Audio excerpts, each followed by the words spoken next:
Education ground চ্যানেলে সকলকে জানাই স্বাগত। আশা করি সকলে ভালো আছো। আমি তোমাদের সঙ্গে সৌরভ। আজকে আমরা আরআরবি রেলওয়ে প্রিভিয়াস ইয়ারে আসা সায়েন্সের এমসিকিউ কোশ্চেন নিয়ে আলোচনা করব। এর আগে আমরা একাধিক ক্লাস দেওয়া হয়েছে সায়েন্সের উপরে, যা আমাদের প্লেলিস্টে দেওয়া রয়েছে। যারা সেই ক্লাসগুলি দেখোনি অবশ্যই দেখবে। আশা করি সেই ক্লাসগুলি তোমাদের আসন্ন পরীক্ষার জন্য হেল্পফুল হবে। তবে দেখো আজকের ক্লাসে কি কি কোশ্চেন রয়েছে।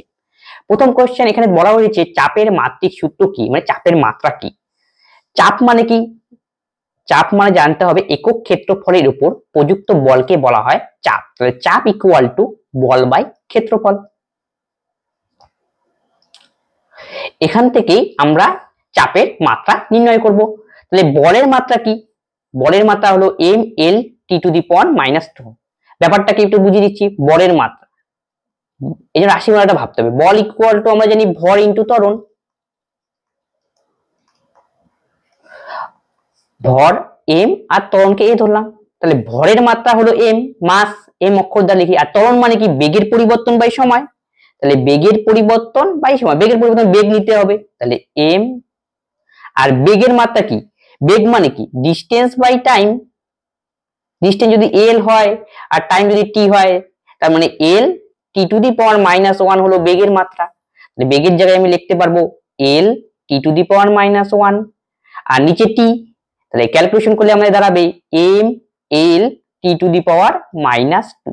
তাহলে M L T to the power -2 হলো বলের মাত্রা। এইভাবে আমাদের নির্ণয় করতে হয়। তাহলে বলের মাত্রা বসিয়ে দাও, M L T to the power -2।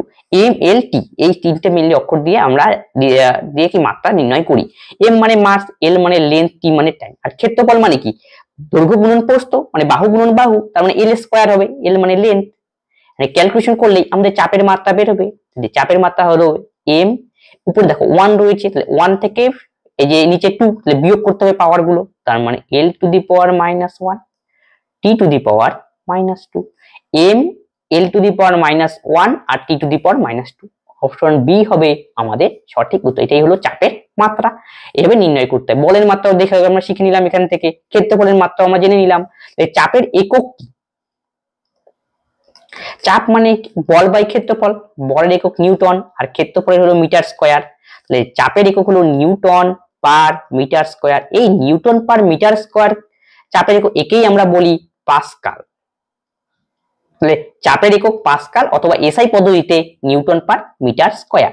তাহলে সিজিএস পদ্ধতিতে চাপের একক হবে, নিউটনের জায়গায় আমাকে ডাইন বসাতে হবে আর মিটারের জায়গায় বসাতে হবে আমাদের সেন্টিমিটার স্কয়ার। ডাইন পার সেন্টিমিটার স্কয়ার।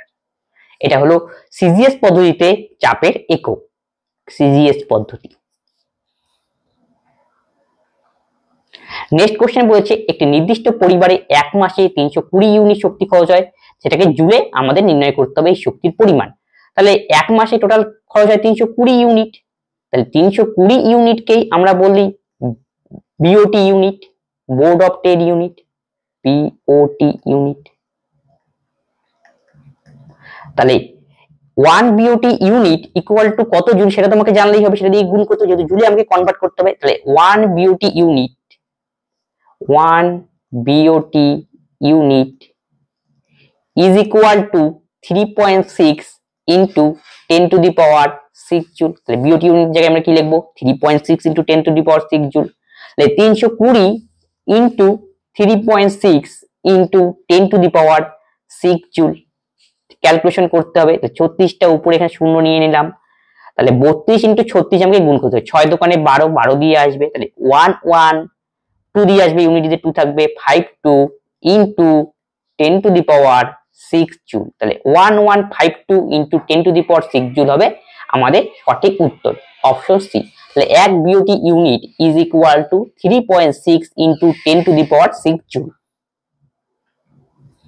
নেক্সট কোশ্চেন হলো সর্বজনীন মহাকর্ষীয় ধ্রুবকের মাত্রিক সংকেত সূত্র কি? এটাও মাত্রা নির্ণয় করতে বলেছে। দেখো সর্বজনীন মহাকর্ষ সূত্র দিয়েছিল বিজ্ঞানী নিউটন। সেই সূত্রটা হলো, দুটো বস্তু রয়েছে, দুটো বস্তুর প্রথমটা ধরলাম m1, পরেরটা ধরলাম m2। মহাবিশ্বের দুটি বস্তু কণা পরস্পরকে ক্রিয়াশীল সংযোগ সরলরেখা বরাবর আকর্ষণ করে। সেই সংযোগ সরলরেখার যদি আমি মান d ধরি, সেই আকর্ষণ করে বা বিকর্ষণ করে, মানে মহাবিশ্বের যে কোনো দুটি বস্তু কণা তাই ক্রিয়াশীল সংযোগ সরলরেখা বরাবর আকর্ষণ করবে অথবা বিকর্ষণ করবে। এই আকর্ষণ বা বিকর্ষণ একটা তুমি বল, সেই বলের মান বস্তু কণা দুটির ভরের গুণফলের সমানুপাতিক। এবং এদের মধ্যে দূরত্বের যে বর্গ রয়েছে তার ব্যস্তানুপাতিক। এটাই হলো আমাদের মহাকর্ষ সূত্র। তাহলে এটাকে যদি কম্বাইন করি আমরা পাবো F ভ্যারিজাস m1 m2 by d square. আমরা জানি ভ্যারিজাস কিছু ধ্রুবক দিয়ে গুণ করতে হয়, সেটা তো নাম জি, তাহলে জি m1 m2 by d square. এখান থেকে আমাদের জি এর মানটা, জি হলো সর্বজনীন মহাকর্ষীয় ধ্রুবকের মান, সেই জি এর মানটা, জি এর মাত্রা আমাকে নির্ণয় করতে বলছে। তাই কোণাকুণি গুণ করলে এফ ডি স্কয়ার আর নিচে হবে m1 m2। এখন এখানে আমাদের মাত্রাগুলো বসাতে হবে। তাহলে বলের মাত্রা কি? বল মানে আমরা একটু আগে শিখলাম, বল মানে ভর ইনটু ত্বরণ। তাহলে ভরের মাত্রা হলো m আর ত্বরণের মাত্রা হলো কি l t to the power -2। তাহলে m l t to the power -2 হলো বলের মাত্রা। তাহলে বলের জায়গায় আমাকে কি বসাতে হবে? m l t to the power -2 গেল, f চলে গেল। এবার d লাগবে, d মানে ডিসটেন্স, ডিসটেন্স মানে লেন্থ, লেন্থ কি স্কয়ার রয়েছে, তাহলে l স্কয়ার গেল। নিচে m1 m2 মানে ভর, ভরকে m অক্ষর দ্বারা আমরা ডিনোট করি, তাহলে দুটো, তাহলে m স্কয়ার। তাহলে এখন কাটাকাটি করে দাও, তাহলে m উপরে 1 নিচে 2, তাহলে বিয়োগ করলে হবে m টু দি পাওয়ার -1। তারপরে দেখো এখানে l2 উপরে l কত 1, ক্যালকুলেশন করলে l টু দি পাওয়ার 3 আর t এর মাথায় -2, m inverse l3 t to the power -2। তার মানে অপশন এ হবে আমাদের সঠিক উত্তর। এই যে জি এর মান 6.67 into 10 to the power 11 SI তে, তাহলে এফ কত এককটা লিখে দাও। এফ মানে এসআই পদ্ধতি হিসাব করছি, নিউটন, আর ডি মানে distance metre square, divided by ভর মানে দুটো ভর হচ্ছে m1 m2, তার মানে কেজি স্কয়ার। এটা হলো এসআই পদ্ধতিতে জি এর একক। তাহলে সিজিএস এ উল্টে যাবে, নিউটনের জায়গায় ডাই, মিটারের জায়গায় সেলি, কেজির জায়গায় গ্রাম। একটি পদার্থের ঘনত্ব 13 গ্রাম পার সেন্টিমিটার কিউব, তাহলে এসআই পদ্ধতির ঘনত্ব কত? তাহলে ঘনত্ব ইকুয়াল টু, আমরা যদি একক আয়তনের বস্তুর ভরকে বলা হয় ঘনত্ব, তাহলে ঘনত্ব ইকুয়াল টু একক আয়তনের কেউ যদি ঘনত্ব ইকুয়াল টু ভর বাই আয়তন। তাহলে ঘনত্বের একক কি? এম মানে কি ভর, ভর মানে গ্রাম, আর আয়তনের একক সেন্টিমিটার কিউব, এটা সিজিএস পদ্ধতিতে। আর এসআই পদ্ধতিতে যদি এর ঘনত্ব হয় সেটা গ্রামের জায়গায় কেজি করে দাও, সেন্টিমিটারের জায়গায় মিটার কিউব, এটা এসআই পদ্ধতিতে একক। এখন বলেছে ঘনত্বটা দেওয়া রয়েছে, মানে ডি এর মান দেওয়া রয়েছে, ডি এর মান দেওয়া রয়েছে 13 গ্রাম পার সেন্টিমিটার কিউব, তার মানে এটা সিজিএস পদ্ধতিতে দেওয়া রয়েছে, আমাকে এসআই তে কনভার্ট করতে, মানে কেজি পার মিটার কিউবে নিয়ে আসতে হবে। তাহলে গ্রাম থেকে আমাকে কেজিতে আসতে হবে, তাহলে গ্রাম থেকে যদি কেজিতে আসি তাহলে 1000 দিয়ে ভাগ করতে হয়, যেহেতু 1 কেজি ইকুয়াল টু 1000 গ্রাম। আর সেন্টিমিটার কিউব থেকে মিটার কিউবে আসবো, আর সেন্টিমিটার থেকে যদি আমরা মিটারে আসি তাহলে মিটার ডেসি সেন্টি, তাহলে দেখো একটা 1 আর দুটো 0, তাহলে সেন্টিমিটার থেকে মিটারে আসলে পরে আমাকে 100 দিয়ে কি করতে হবে? ভাগ করতে হবে। তাহলে ভাগ করলে পরে কি হবে? এই নিচে 100 দিয়ে যদি ভাগ করি, ভাগ করলে এই সেন্টিমিটার উপরে উঠে যাবে, তার মানে এখানে দাঁড়াবে হলো মিটার ডেসি সেন্টি 100 ইনটু, যেহেতু 3 বার রয়েছে 3 বার লিখলাম, এখন মিটারে এসে গেল, তাহলে সেন্টিমিটার থেকে মিটারে কনভার্ট করলাম, তাহলে ভাগ করতে হতো, তাহলে উপরে উঠে গেল, যেহেতু ভাগ আকারে রয়েছে সেন্টিমিটার, নিচে রয়েছে, নিচ থেকে উপরে তুলে দিলাম একবার, যেহেতু ভাগ আকারে রয়েছে। এত কিসে দাঁড়াবে এখন? Kg per metre cube. তাহলে এখানে 4টা শূন্য, এখানে 4টা শূন্য আউট,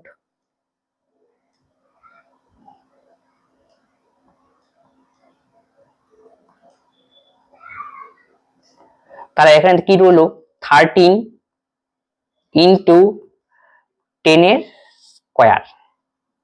ঠিক আছে, তাহলে একটু দেখে নিচ্ছি, গ্রাম থেকে কেজি একটুখানি গন্ডগোল হলো।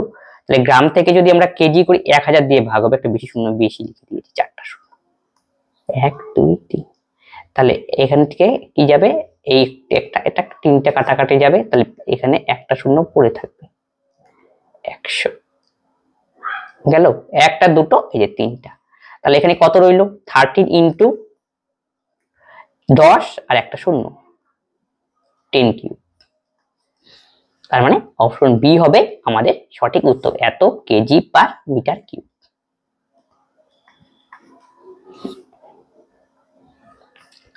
নিচের কোন প্রক্রিয়াটি সালোক সংশ্লেষের সময় ঘটে না? অক্সিজেনের শোষণ হবে সঠিক উত্তর। সালোক সংশ্লেষের বিক্রিয়া কি? সালোক সংশ্লেষের সময় কি করে গাছ? বাতাস থেকে কার্বন ডাই অক্সাইড গ্যাস গ্রহণ করে আর মাটির থেকে শিকড়ের মাধ্যমে জল নেয়, তারপরে সানলাইট আর ক্লোরোফিলের উপস্থিতিতে বিক্রিয়া করে এবং বিক্রিয়া করে গ্লুকোজ উৎপন্ন হয় এবং এর সঙ্গে অক্সিজেন এবং সামান্য পরিমাণে জল উৎপন্ন হয়। এটা ব্যালেন্স করা হয়নি, এটা হলো সংশ্লেষের বিক্রিয়া। তাহলে বলছে নিচের কোন প্রক্রিয়া সালোক সংশ্লেষের সময় ঘটে না? ঘটে না কি হয়? অক্সিজেনের শোষণ। দেখো কি হয়েছে, জলের অণুর বিভাজন ঘটলো, হ্যাঁ জলের বিভাজন ঘটলো। আলোক শক্তি শোষিত হলে আলোক শক্তি ইউজ হলো। কার্বন ডাই অক্সাইডের হ্রাস ঘটলো, হ্যাঁ বিক্রিয়া করার পরে কার্বন ডাই অক্সাইডের হ্রাস ঘটে। এবং অক্সিজেনের শোষণ, অক্সিজেন তো নেই, অক্সিজেন তো উৎপন্ন হয়, শোষণ হয় না, অক্সিজেন তো উৎপন্ন হয়। তার মানে প্রশ্ন অনুযায়ী অপশন ডি হবে সঠিক উত্তর। তাহলে সালোক সংশ্লেষ কোথায় হয়? পাতার মধ্যে হয়, পাতার ক্লোরোফিলের মধ্যে, মেসোফিল কলার মধ্যে হয়। মেসোফিলে ক্লোরোফিল সালোক সংশ্লেষে অন্যতম গুরুত্বপূর্ণ ভূমিকা পালন করে। আর সালোক সংশ্লেষ সবচেয়ে ভালো হয় হলো লাল আলোতে। এখান থেকেই পরীক্ষায় কোশ্চেন দিবে যে সালোক সংশ্লেষ ফলে অক্সিজেন উৎপন্ন হলো, সেই অক্সিজেনের উৎস কি? মেইন উৎস, এই অক্সিজেনের মেইন উৎস হলো জল। আর গ্লুকোজে যে কার্বনটা আসলো, সেই কার্বনের মেইন উৎস হলো কার্বন ডাই অক্সাইড। এই যে সালোক সংশ্লেষ প্রক্রিয়ার না ইংরেজি হলো ফটোসিনথেসিস, এই ফটোসিনথেসিস কথাটা প্রথম ব্যবহার করেছিলেন বিজ্ঞানী বার্নেস। ফটোসিনথেসিস ওয়ার্ডটা ব্যবহার করেছিলেন বিজ্ঞানী বার্নেস। যেমন ইউগ্লিনিয়া এবং ক্রাইসেমিবা নামে প্রাণীরা নিজেরা প্রাণী পরীক্ষায় কোন প্রাণী সালোক সংশ্লেষ করতে পারে? ইউগ্লিনিয়া এবং ক্রাইসেমিবা।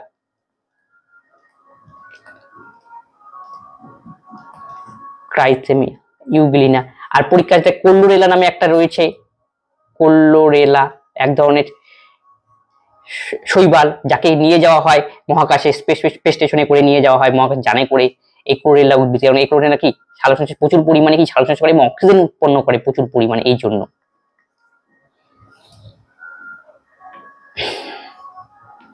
কোন তাপমাত্রায় ফারেনহাইট এবং সেলসিয়াস স্কেলের পাঠ সমান হয়?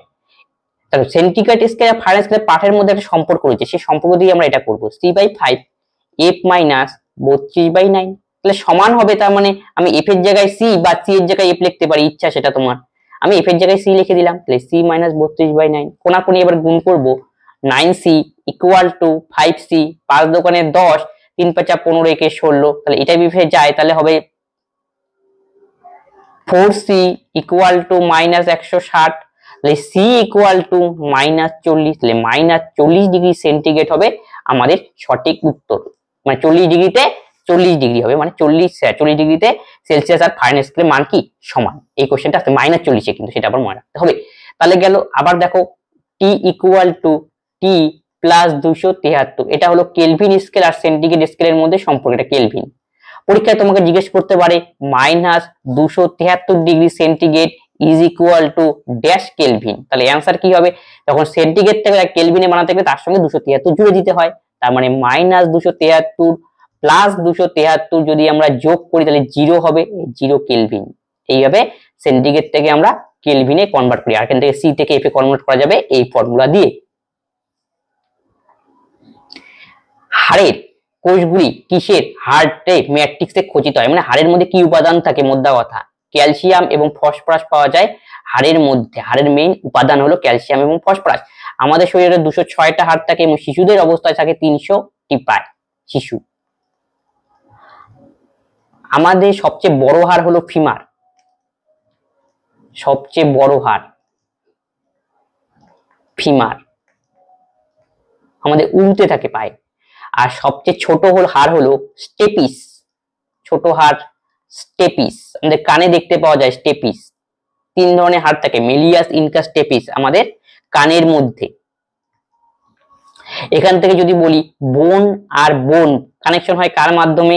লিগামেন্টের মাধ্যমে, লিগামেন্ট। আর বোন আর মাসেল কানেকশন থাকে টেন্ডনের সাহায্যে, টেন্ডন। নিচের কোন অঙ্গগুলি শুধুমাত্র উদ্ভিদের দেখতে পাওয়া যায়? কোন অঙ্গাণু? অপশন বি হবে সঠিক উত্তর। প্লাস্টিড উদ্ভিদের থাকে, লাইসোজোম, মাইটোকন্ড্রিয়া উদ্ভিদ থাকতে পারে, কিন্তু অনলি উদ্ভিদে থাকে প্লাস্টিড। এই প্লাস্টিডে আমাদের সালোক সংশ্লেষ প্রক্রিয়া সম্পাদিত হয়। প্লাস্টিড 3 ধরনের হয়, একটা হলো ক্লোরোপ্লাস্টিড, ক্লোরো, ক্রোমো আর লিউকোপ্লাস্টিড, লিউকো ক্লোরো মানে সবুজ, গাছের সবুজ অংশে এই প্লাস্টিড দেখতে পাওয়া যায়, গাছের সালোকসংশ্লেষ প্রক্রিয়া সম্পাদিত হয় মেনলি। তারপরে ক্রোমোপ্লাস্টিড, ক্রোমোপ্লাস্টিড একটা কালারফুল অংশ, মানে ফুলের মধ্যে কালারফুল যেখানে পার্ট থাকবে, ফুল কালারফুল অংশ।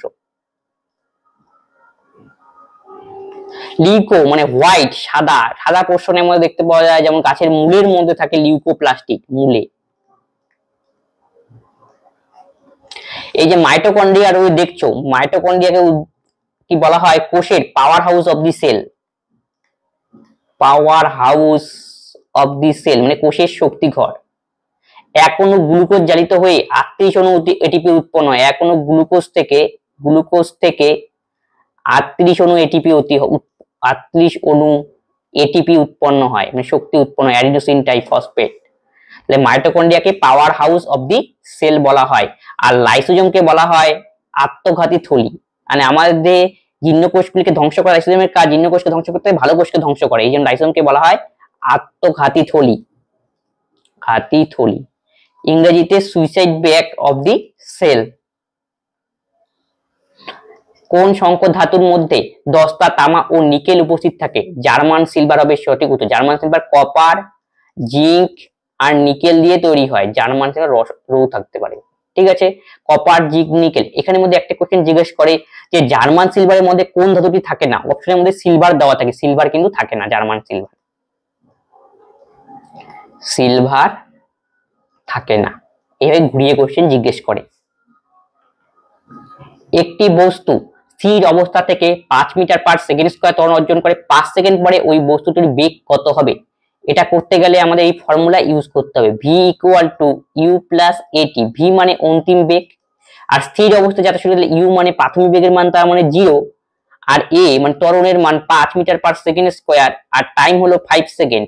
তাহলে v কত দাঁড়ালো? 5 × 5 = 25 মিটার পার সেকেন্ড হবে আমাদের সঠিক উত্তর, অপশন ডি।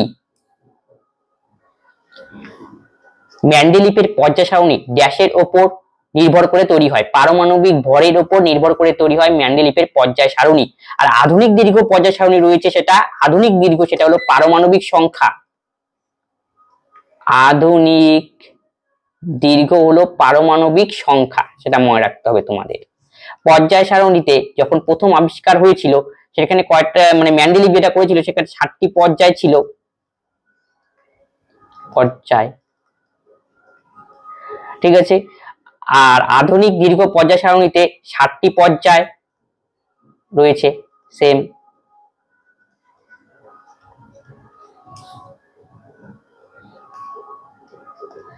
এক পারমাণবিক ভর একক 1 ডাল্টনে ড্যাশ কেজি।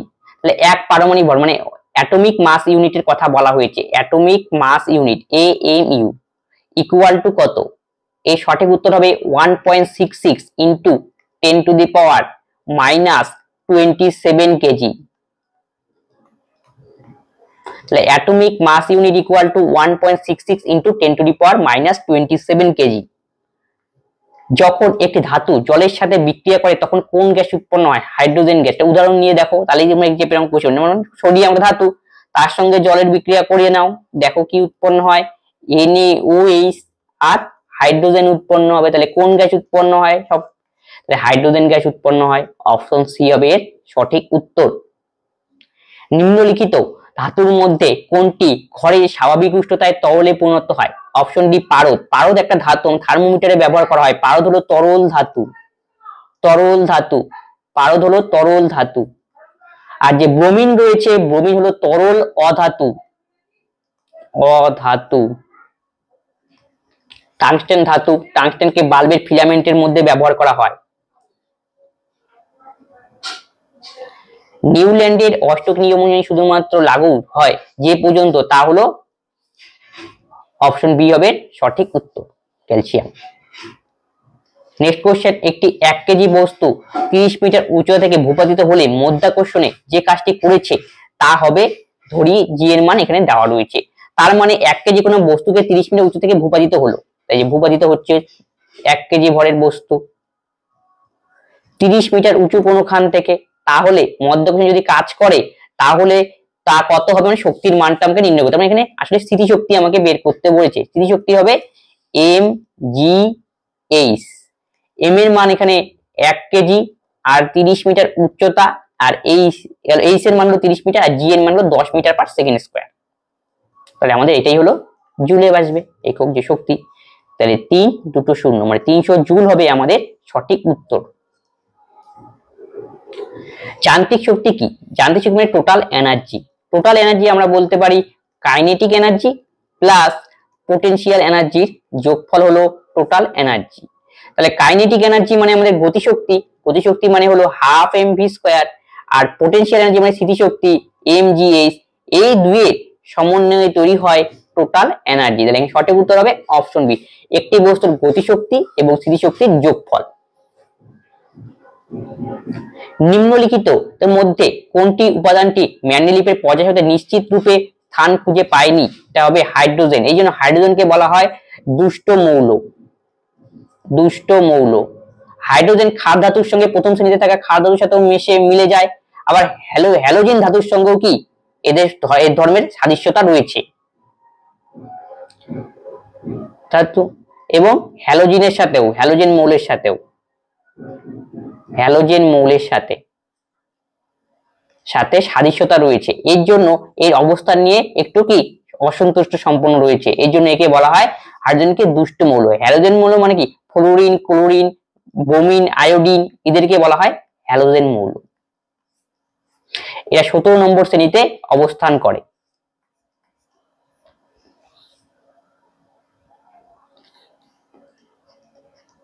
নিম্নলিখিত বিকল্পগুলির মধ্যে কোনটি সালোকসংশ্লেষণের জন্য আবশ্যক নয়? সূর্যালোক, অক্সিজেন, কার্বন ডাই অক্সাইড এবং ক্লোরোফিল। দেখো নিম্নলিখিত বিকল্পের মধ্যে কোনটি সালোকসংশ্লেষণের জন্য আবশ্যক নয়? অপশন বি হলো অক্সিজেন। কারণ কি অক্সিজেন তো উৎপন্ন হয় আর এগুলো দরকার হয় সংশ্লেষ প্রক্রিয়ায়, সূর্যালোক, কার্বন ডাই অক্সাইড, ক্লোরোফিল। তাহলে সঠিক উত্তর হবে অপশন বি অক্সিজেন। টাংস্টেন ধাতুর গলনাঙ্ক কত? টাংস্টেনের গলনাঙ্ক হলো 3442 ডিগ্রি সেন্টিগ্রেড। টাংস্টেন ধাতুকে বাল্বের ফিলামেন্টের মধ্যে ব্যবহার করা হয়। আর টাংস্টেনের গলনাঙ্ক উচ্চ, তাহলে উচ্চ গলনাঙ্ক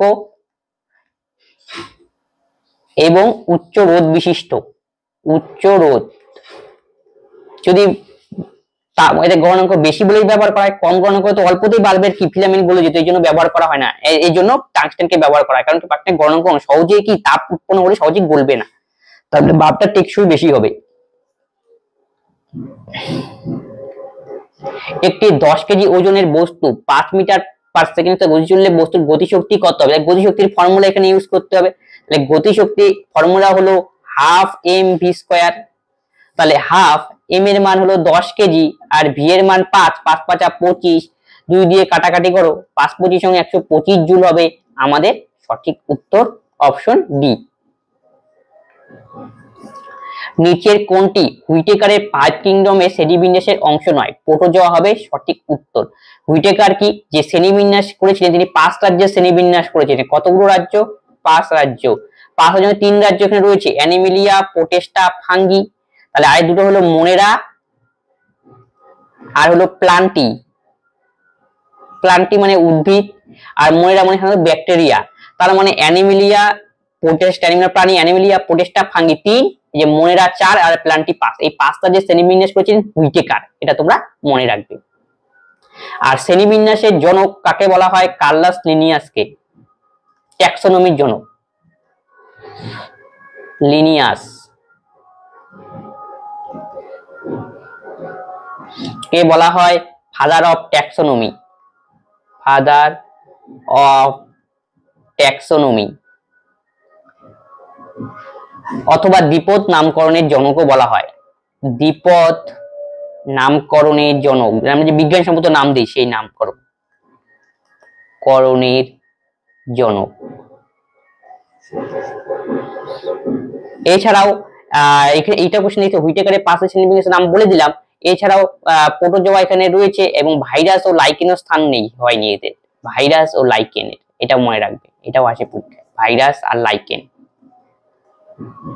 ভাইরাস লাইকেন এদের স্থান দেওয়া হয়নি 5 কিংডম শ্রেণীবিন্যাস এবং প্রোটোজোয়ার। বল এবং সরণের গুণফলকে কি বলা হয়? বল এবং সরণ, বল ইন্টু সরণ থেকে আমরা কি জানি F equal to M into A, তাহলে ভর ইন্টু কি ত্বরণ, তাহলে বল ত্বরণের গুণফল হলো বল, আর বল ইন্টু সরণ বলেছে, তাহলে বল ইন্টু সরণ মানে হলো কার্য।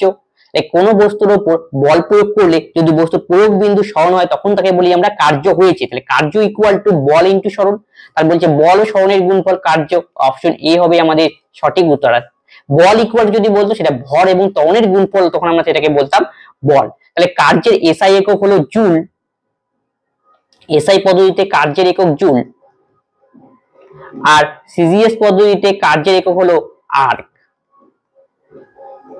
1 joule is equal to 10 to the power 7 arc.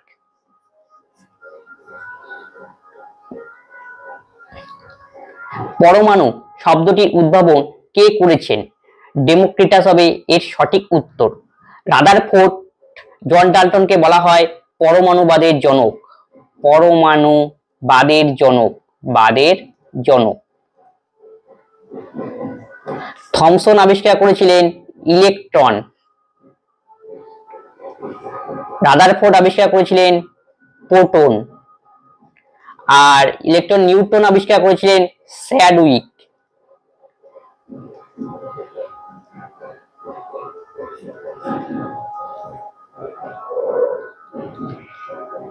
এক মোল তামায় কত সংখ্যক পরমাণু থাকে? এক মোল তামায় 6.022 ইন্টু 10 টু দি পাওয়ার 23 সংখ্যক পরমাণু থাকে এক মোল তামায়। তাহলে এক মোল কি? মোল মানে এক মোল মানে একটা সংখ্যা, এক মোল অণুতে যত থাকবে এক মোল পরমাণু সবই কি সংখ্যা কি 6.0 নাম্বার, এটাকে বলা হয় অ্যাভোগাড্রো নম্বর, অ্যাভোগাড্রো সংখ্যা। আর অ্যাভোগাড্রো সংখ্যাতে বোঝা গেল এটা 6.023 10 টু দি পাওয়ার 23, মানে এক মোল পরমাণু বা এক মোল পরমাণুর মধ্যে কত সংখ্যক অণু থাকবে? 6.02 ইনটু 10 টু দি পাওয়ার 23 সংখ্যক অণু থাকে বা পরমাণু, ঠিক আছে। তার মানে এটা তো বুঝলাম, তাহলে এক মোল এটা হলো, এটাকে কি বলা হয় আবার? অ্যাভোগাড্রো সংখ্যা। 6.02 কে বলা হয় অ্যাভোগাড্রো সংখ্যা, অ্যাভোগাড্রো সংখ্যা। আবার এক মোল যাকে বলে গ্যাসের মোলার আয়তন, এক মোল গ্যাসের আয়তন হলো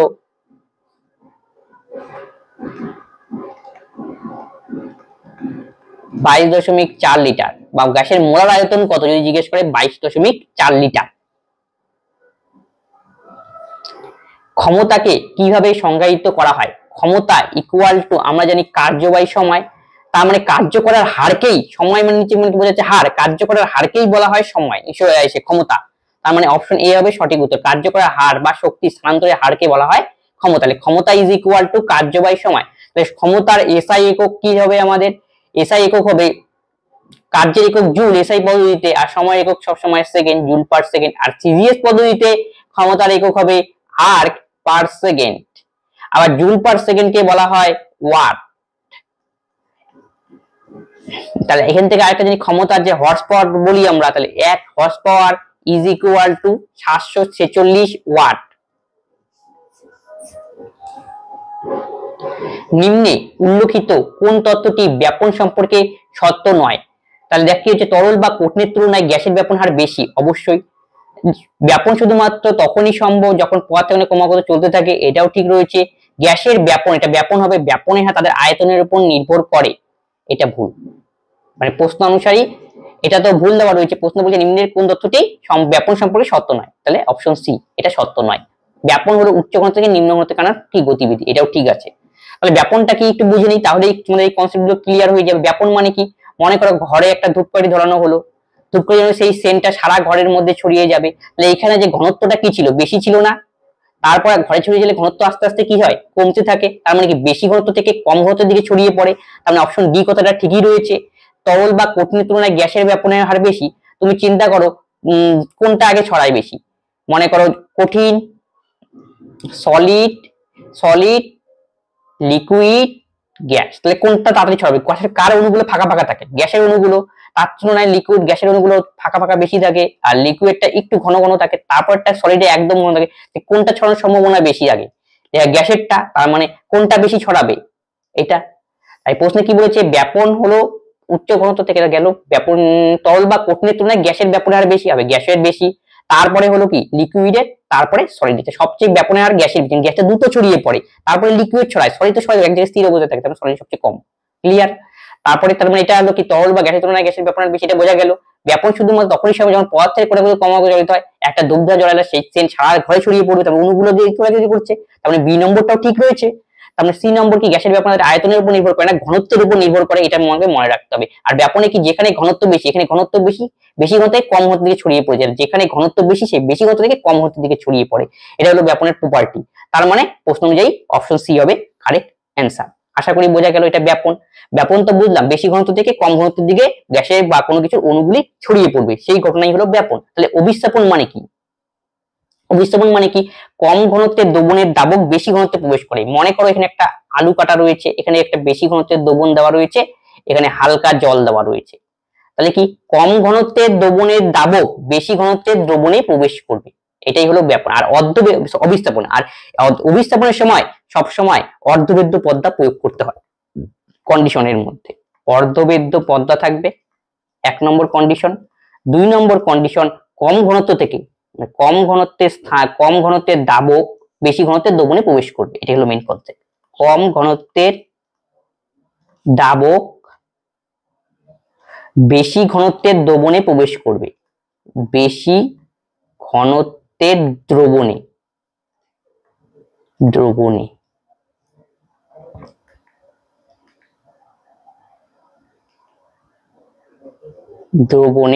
প্রবেশ করবে,